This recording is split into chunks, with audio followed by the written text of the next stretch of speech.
Hi everybody, welcome to Dynamo Sword Channel. I'm David, and today on Dynamo Sword Channel I will be reviewing the Windlass Arbedo Sword. This sword is an older, discontinued model offered by Windlass years ago that has recently been reissued. So, how does this sword compare to the original model as well as other swords of its type on the market today? Well, stay tuned and we'll find out.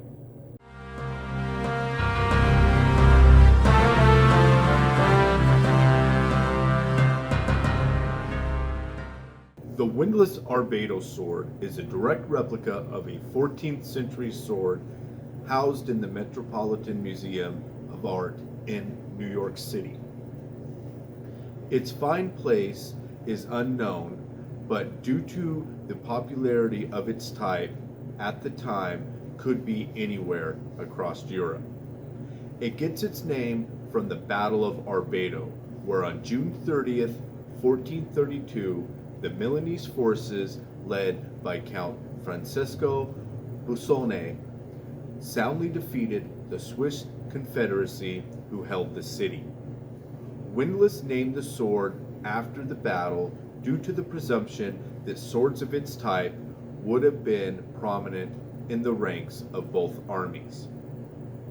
Regarding the original sword, even if its origins are not well known, it is still one of the most near perfect condition historical finds ever, with even the grip of leather in sound condition.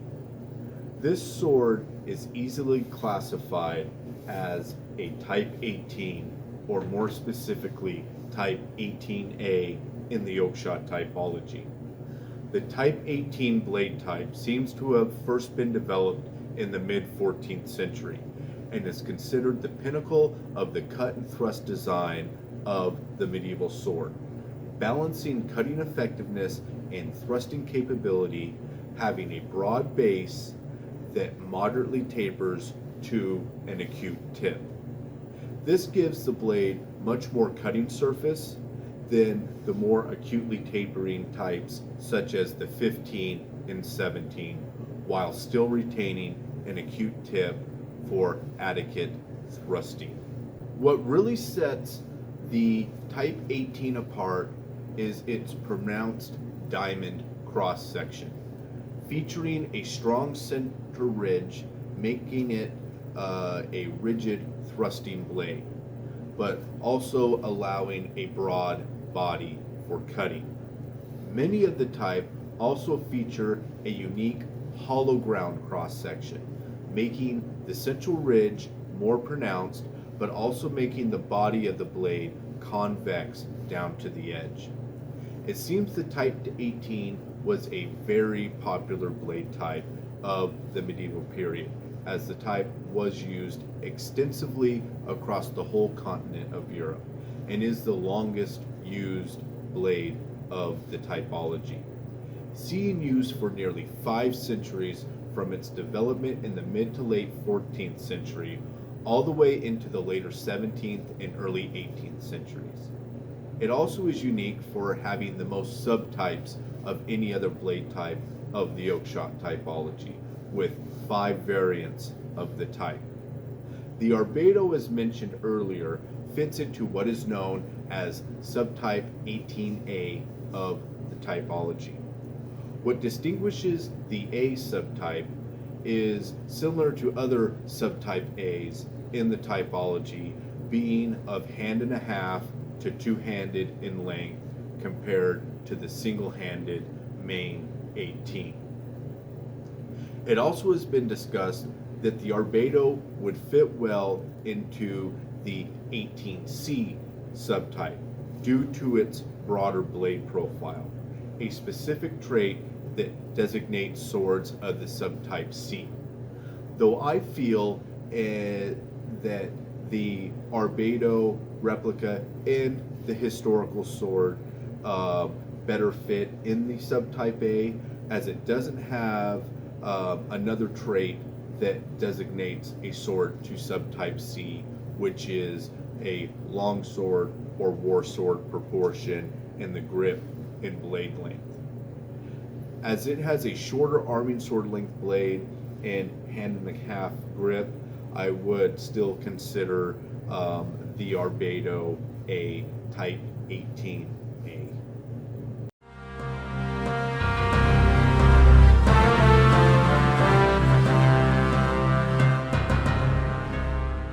Next, let's look at the overall statistics of the sword. So its overall length is 39.25 inches. It has a weight of 2.5 pounds and a point of balance at 5 inches from the hilt. The center of percussion is 17 inches from the hilt, and the class of sword is what I would call a hand and a half or bastard sword. Now, the blade length is 31 inches. It has a blade width of 2 5/8 of an inch at the base, and that tapers to 3/4 of an inch at the tip. The material is a 1065 high carbon steel, and it has a mirror polish for finish. The cross section is a diamond cross section, and the blade type, as we mentioned earlier, would be what is known as an Oakshott Type 18A. Now, the guard's total length is 8.25 inches. The quillion dimensions are 38 by a half inch, and those taper to 1/4 by 1/8 of an inch at the terminals. The material is a mild steel with a satin finish. The style of guard is what would be known as a Style 8 guard in the Oakshott typology. The handle's total length is 6 inches. The circumference is 3 5/8, and that tapers down to 2 3/4 at the pommel. The handle material is wood, and the grip material originally was the standard windlass black leather with stitching and risers, and I replaced that with a nicer black leather wrap undercord and smaller diameter leather risers. Now, the pommel's total length is 2 inches. The pommel width is 2 1/8 of an inch. The pommel's general circumference from the grip is 6 inches. The material, like the guard, is a mild steel, and the finish is also a nice satin finish. The hilt construction is peened, and the pommel type is what would be known as an Oakshott Type J1 pommel. Now, like most windlass swords, this sword comes with your standard windlass hard leather scabbard with steel throat and chain. As with most windlass swords, it fits poorly as the mouth of the scabbard is shaped too wide for the blade, and the sword shifts around when moved. There is no friction fit, and of course the sword slides easily when held upside down. Overall, your usual windlass scabbard that does its job housing the blade, but has a very crude finish at the mouth.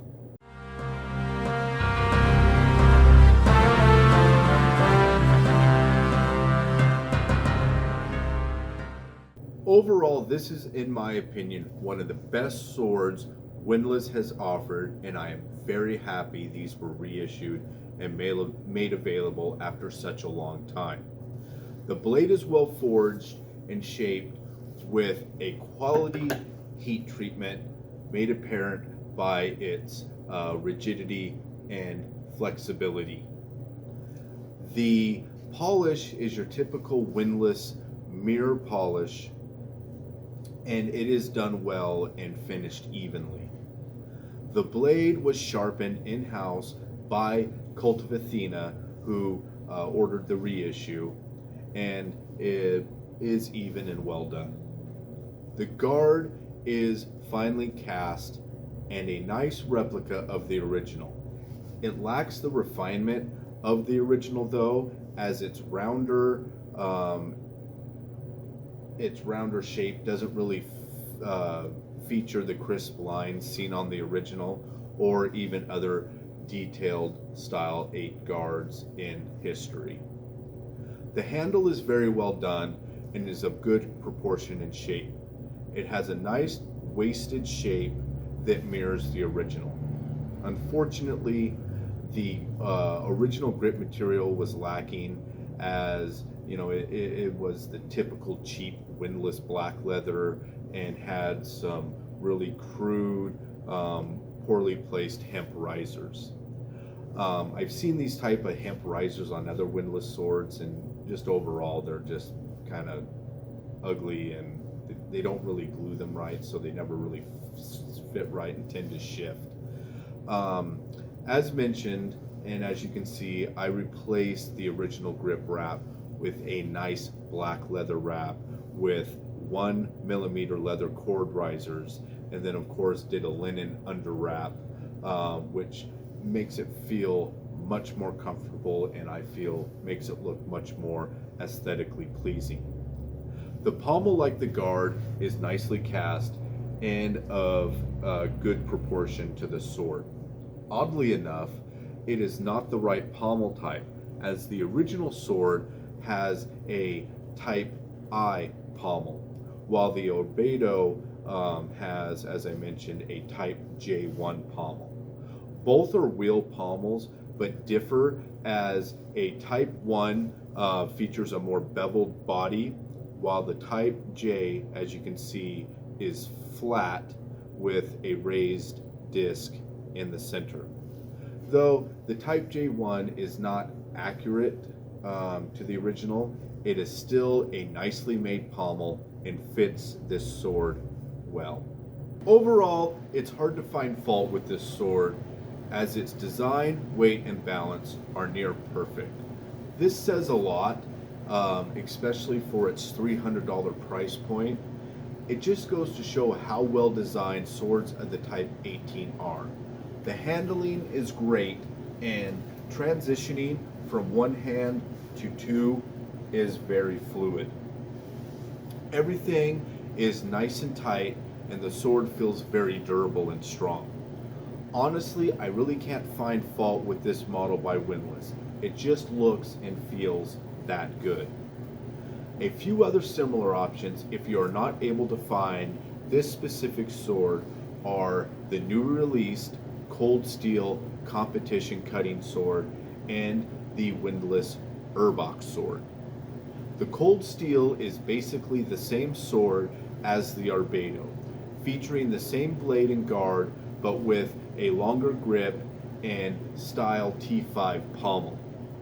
I believe this sword is also made by Windlass, but am hesitant to recommend it, as its hilt construction, like other Cold Steel medieval swords, is an odd two-piece nut construction, which has been known to fail.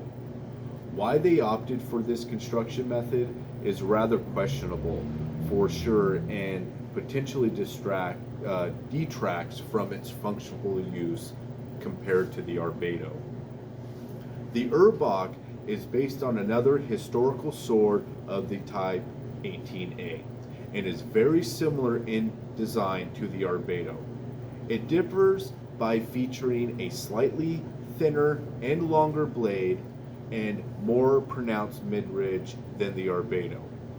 I've also considered the Arbedo and Arbedo sort of a sister swords, as they both initially were released by Windlass in the 2000s as prominent Type 18A swords, and now we have seen both getting a reissue recently. If you can't find an Arbedo, I definitely recommend the Urbach as a nice secondary option at a similar price point. Though if you come across the Arbedo, don't pass it up, as it is an excellent sword and, in my opinion, one of the best at the sub $300 price point. I hope you enjoyed this review of the Windlass Arbedo Sword. Be sure to like and subscribe, as well as look forward to the cut-in review with follow-up discussion. Thanks again for watching, and I'll see you next time.